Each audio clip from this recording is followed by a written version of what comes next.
Saudi अरब का दोगलापन देखिए आप।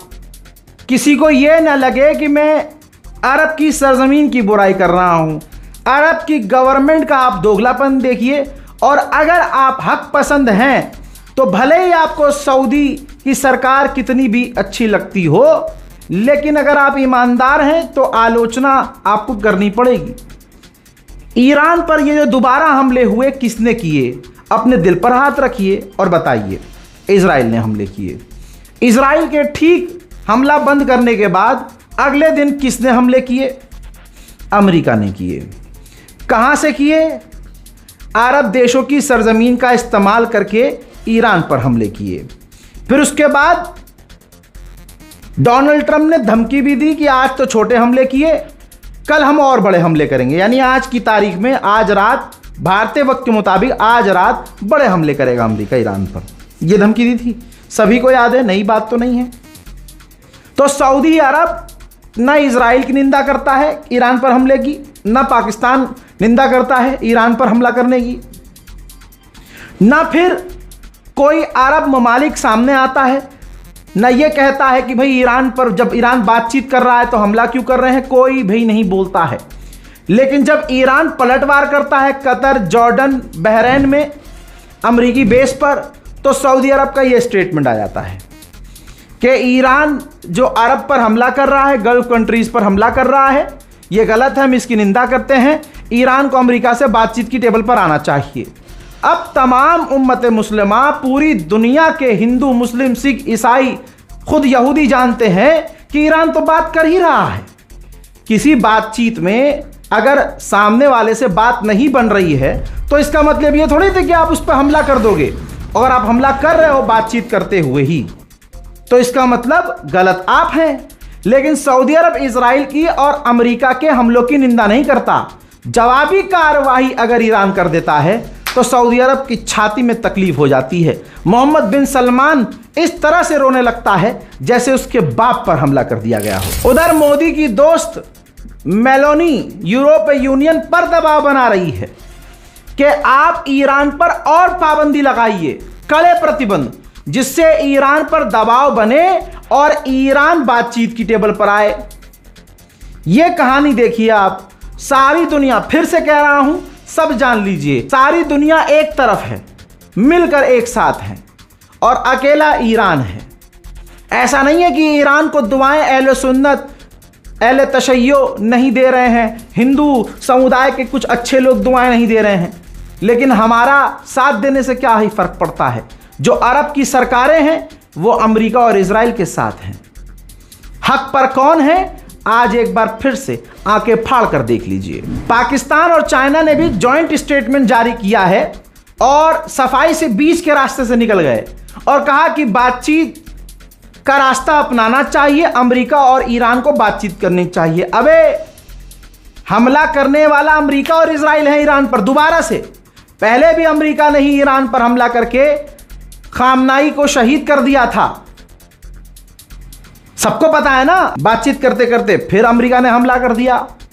आलोचना कोई नहीं कर पा रहा है अमेरिका की। खासकर आप देखेंगे जो मुसलमान हैं, जो मुस्लिम ममालिक हैं, वो गीदड़ हो चुके हैं। हमारे बीच में ही हमारी छाती पर खंजर मारने वाला हमारे ही सफ का नौजवान, हमारे ही सफ का मुसलमान मिलेगा। कभी कोई उठ के हमारे मदारिस को उल्टा सीधा बोल देगा, कभी हमारे आलिम दीन, सभी आलिम दीन को एक तराजू में तौलकर गलत बोल देगा। ऊपर से मुसलमानों की इतनी हिम्मत नहीं होती कि उस पर एफआईआर करें, कार्रवाई करें, बल्कि उसको और फेमस कर दिया जाता है। उसके फालतू के बयानों की वजह से कौम में फितना पैदा हो जाता है। मुसलमान दूसरे मुसलमान को गरियाना शुरू कर देता है, भाई साहब उसने ये नहीं कहा, उसने ऐसा कहा, पहले उसकी बात को समझो। अच्छा तुम इतने समझदार हो तो तुम मदरसे क्यों नहीं गए? अरे तुम इतने समझदार हो तो उसको बोलो कि जुमले का सही इस्तेमाल करे। सारे मौलवी एक थोड़ी हो गए, सारे मदरसे गलत थोड़ी हो गए। अभी वैसे ही इतने हालात बुरे हैं और उनको सपोर्ट करने वाला हिंदू संगठन आ जाता है, लंगड़ा आकर उसको सपोर्ट कर देता है और वो अपनी स्टोरी लगा लेता है। तमाम मुसलमान देखते हैं और उसके सारे फॉलोअर मुसलमान हैं। मुझे बताओ कितने फॉलोअर्स ने उन्हें अनफॉलो कर दिया। जो उसे गाली बक रहे हैं, मैं उसका विरोधी हूं कि गाली मां बहन की नहीं बकनी चाहिए, बात को बात की तरह करनी चाहिए, विरोध करना चाहिए, सवाल करना चाहिए। लेकिन बताइए उसके गांव वालों ने क्या उनसे सवाल किया?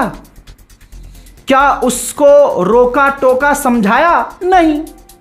क्या मुसलमान इतने बड़े ताकतवर बनने की कोशिश करते हैं?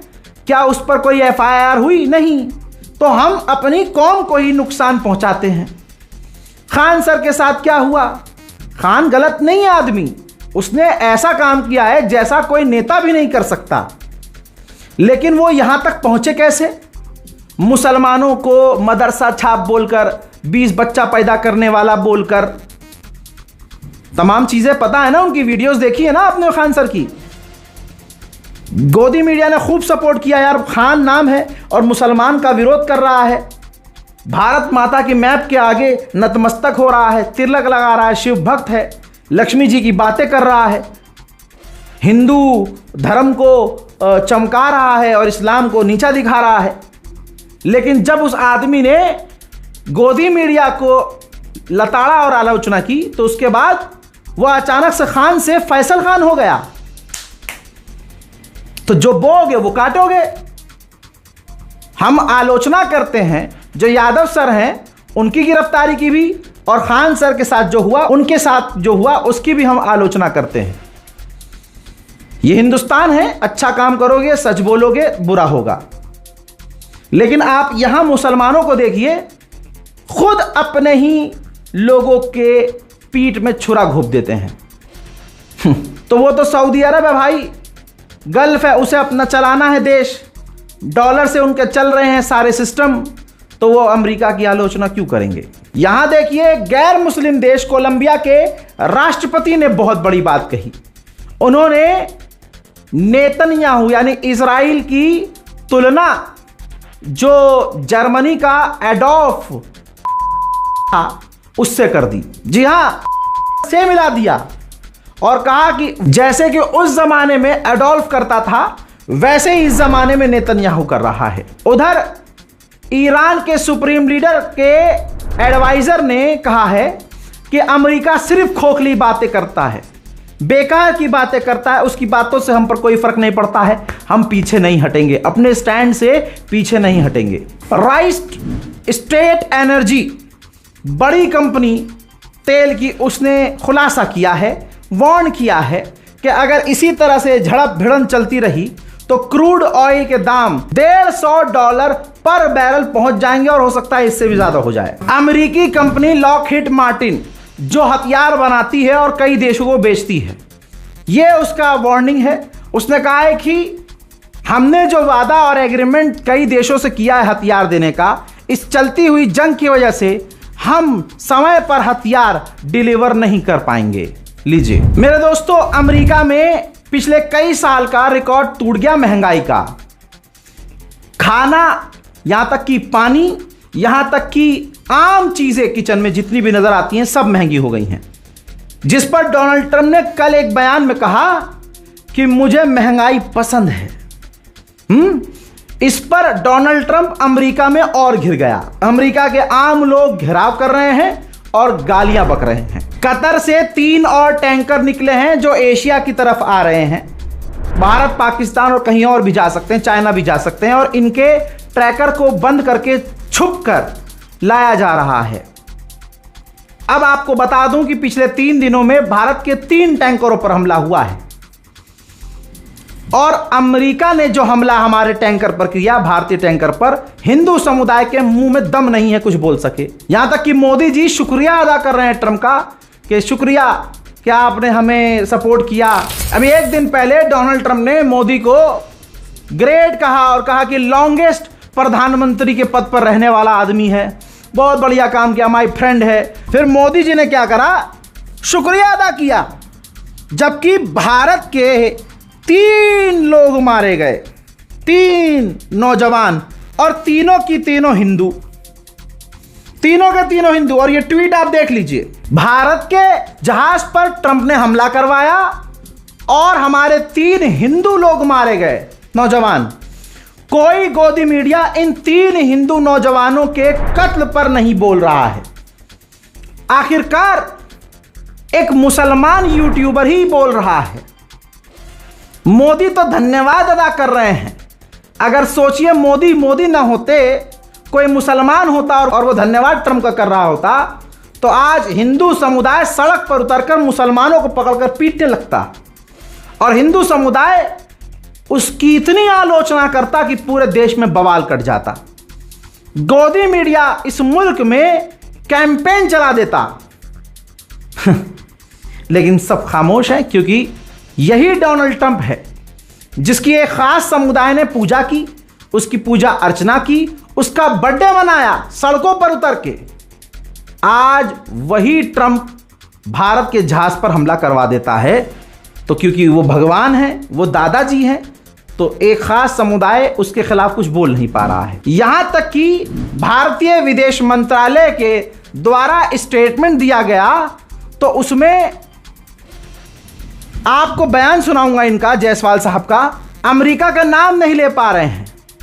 यह कहने में बहुत संकोच हो रहा है कि यूएस नेवी ने इस भारतीय जहाज पर हमला करके क्षतिग्रस्त किया, नुकसान पहुंचाया।